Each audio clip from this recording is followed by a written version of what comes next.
नमस्कार दोस्तों। वैशाख माह का दूसरा प्रदोष व्रत शुक्ल पक्ष की त्रयोदशी तिथि को है।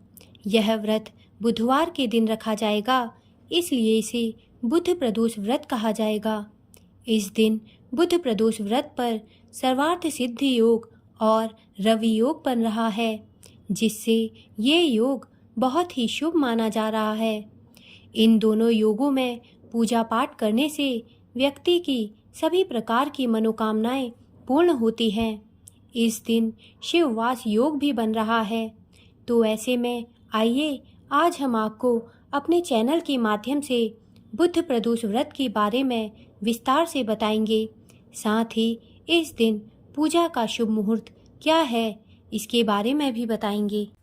दोस्तों, पांचांग के अनुसार वैशाख माह के शुक्ल पक्ष की त्रयोदशी तिथि 2 मई दिन मंगलवार को रात 11:17 से प्रारंभ होगी और प्रदोष तिथि की समाप्ति 3 मई दिन बुधवार को रात 11:49 पर होगी। उदया तिथि और शिव प्रदोष पूजा मुहूर्त के आधार पर बुध प्रदोष व्रत 3 मई को रखा जाएगा।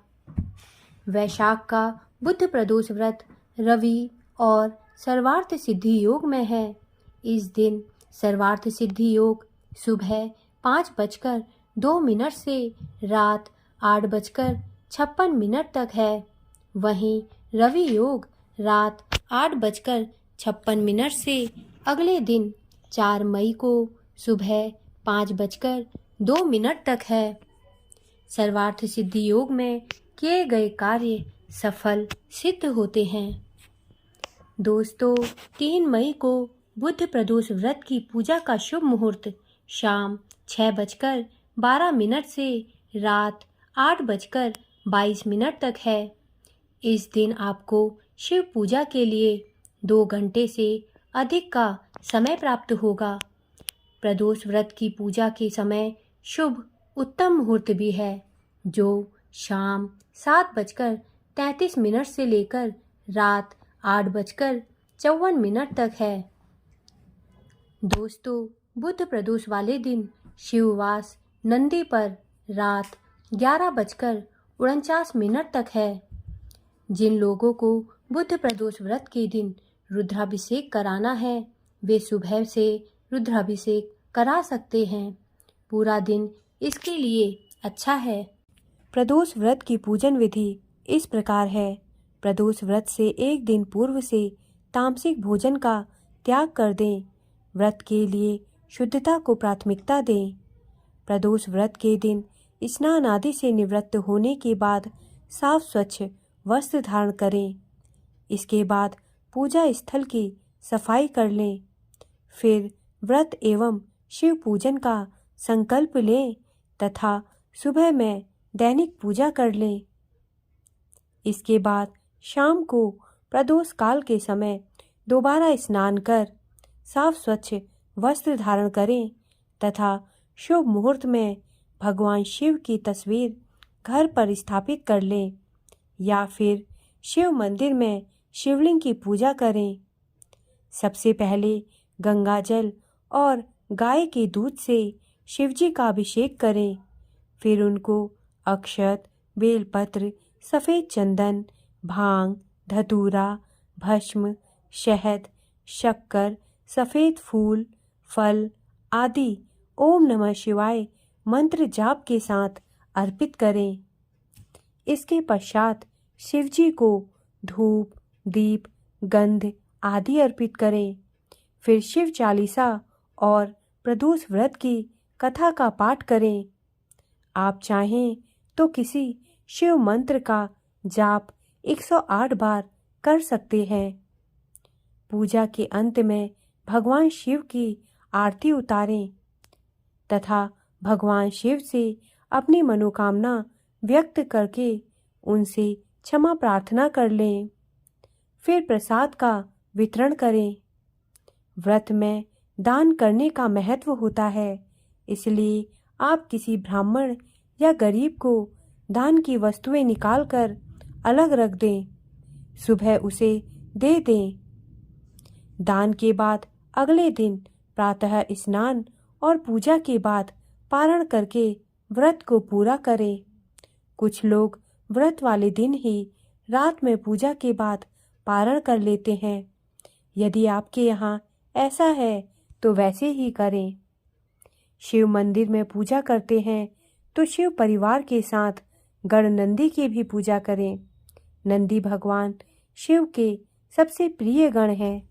दोस्तों, जो भी व्यक्ति अपनी मनोकामनाएं पूर्ण करना चाहता है तो वह बुध प्रदोष व्रत के दिन कुछ उपाय कर सकता है, जिससे व्यक्ति की मनोकामनाएं पूर्ण होंगी। बुध प्रदोष व्रत वाले दिन आप भगवान शिव की विधि पूर्वक पूजा कर लें। उसके बाद गाय के दूध और चावल का दान अपनी क्षमता अनुसार करें। इस उपाय से धन संपत्ति पाने की चाह पूरी हो सकती है। प्रदोष व्रत के दिन बेलपत्र का आसान उपाय करना चाहिए। शिव पूजा के समय आप चंदन से बेलपत्र पर ओम नमः शिवाय या जय श्री राम लिख दें। फिर भगवान शिव का ध्यान करके कम से कम 21 बेलपत्र शिव जी को अर्पित कर दें। इस उपाय से आपकी सभी मनोकामनाएं पूर्ण होंगी। बुध प्रदोष व्रत की कथा इस प्रकार है। बहुत पुरानी बात है। एक पुरुष का नया नया विवाह हुआ था। वह गौने के बाद पत्नी को लेने अपने ससुराल पहुंचा और उसने सास से कहा कि वह बुधवार के दिन ही अपनी पत्नी को लेकर जाएगा। उस पुरुष के सास ससुर साले सालियों ने समझाया कि बुधवार को पत्नी को विदा कराकर ले जाना शुभ नहीं है, लेकिन वह पुरुष नहीं माना। विवश होकर सास ससुर ने अपने जमाई और पुत्री को भारी मन से विदा कर दिया। पति पत्नी बैलगाड़ी में चले जा रहे थे। एक नगर के बाहर निकलते ही पत्नी को प्यास लगी। पति लोटा लेकर पत्नी के लिए पानी लेने गया। जब वह पानी लेकर लौटा तब उसने देखा कि उसकी पत्नी पराये व्यक्ति द्वारा लाए गए लोटे से पानी पीकर हंस हंस कर बात कर रही थी। वह पराया पुरुष उस ही व्यक्ति की शक्ल सूरत वाला था। ऐसा देखकर वह व्यक्ति पराये व्यक्ति से आग बबूला होकर लड़ाई करने लगा। धीरे धीरे वहां काफी भीड़ एकत्रित हो गई और सिपाही भी आ गए। सिपाही ने स्त्री से पूछा कि सच सच बताओ कि तुम्हारा पति इन दोनों में से कौन है। लेकिन वह स्त्री चुप रही, क्योंकि दोनों ही व्यक्ति हम शक्ल थे। बीच राह में अपनी पत्नी को लूटा देखकर वह व्यक्ति मन ही मन शंकर भगवान से प्रार्थना करने लगा, हे भगवान, मुझे और मेरी पत्नी को इस मुसीबत से बचा लो। मैंने अपनी पत्नी को बुधवार के दिन विदा कराकर जो अपराध किया है उसके लिए मुझे क्षमा कर दो। भविष्य में मैं ऐसी गलती कभी नहीं करूँगा। भगवान शिव उसकी प्रार्थना से भ्रमित हो गए और दूसरा व्यक्ति उसी समय कहीं अंतर्ध्यान हो गया। इसके बाद वह अपनी पत्नी के साथ वहां से सही सलामत अपने नगर पहुंचा गया। इसके बाद से दोनों पति पत्नी नियम पूर्वक बुधवार के दिन प्रदोष व्रत को करने लगे। दोस्तों, मेरे द्वारा दी गई जानकारी यदि आपको अच्छी लगी हो तो कृपया मेरे चैनल को सब्सक्राइब करें तथा मेरे वीडियोस को लाइक करें। धन्यवाद।